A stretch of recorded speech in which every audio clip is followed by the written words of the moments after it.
Robert Howard Jackson is a unique figure in American legal history. He was the last justice on the Supreme Court who did not attend college and whose law school experience consisted of only 1 year.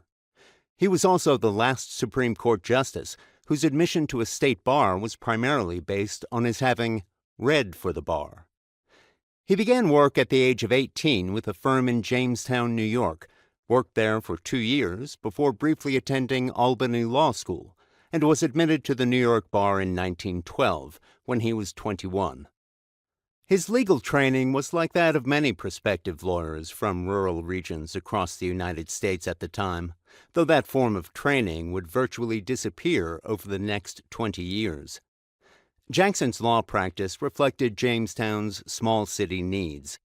He represented a variety of small enterprises and individuals on matters ranging from criminal law to trusts and estates. One of his regular clients was a local telephone company.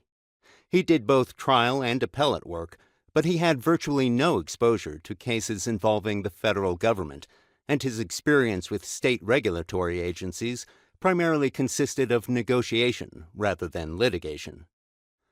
Jackson's only experience in politics in his time in Jamestown had been a brief stint during Woodrow Wilson's second term as a Democratic state committeeman, a position from which he resigned after his term expired, forswearing a point of politics to concentrate on his law practice. Although he had known Franklin Roosevelt since 1912 and had supported Roosevelt when he successfully ran for the governorship of New York in 1928, when Roosevelt asked him to serve on the New York State Public Service Commission in 1930, Jackson declined the appointment, preferring the independence and flexibility of private practice.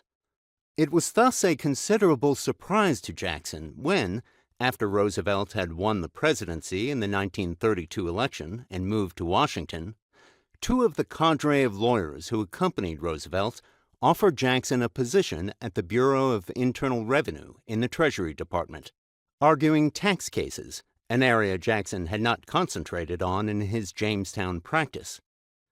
Jackson was so ambivalent about the prospect of moving to Washington and becoming affiliated with the Roosevelt administration that he originally agreed to accept the position only if he could do so on a part-time basis, retaining his Jamestown law practice.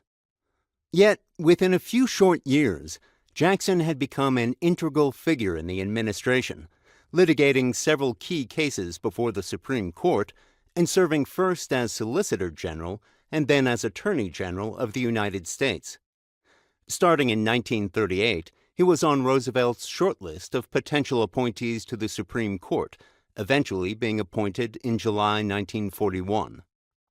His rise from internal revenue through the Justice Department to the court was meteoric. When he was named an Associate Justice, he had just turned 50.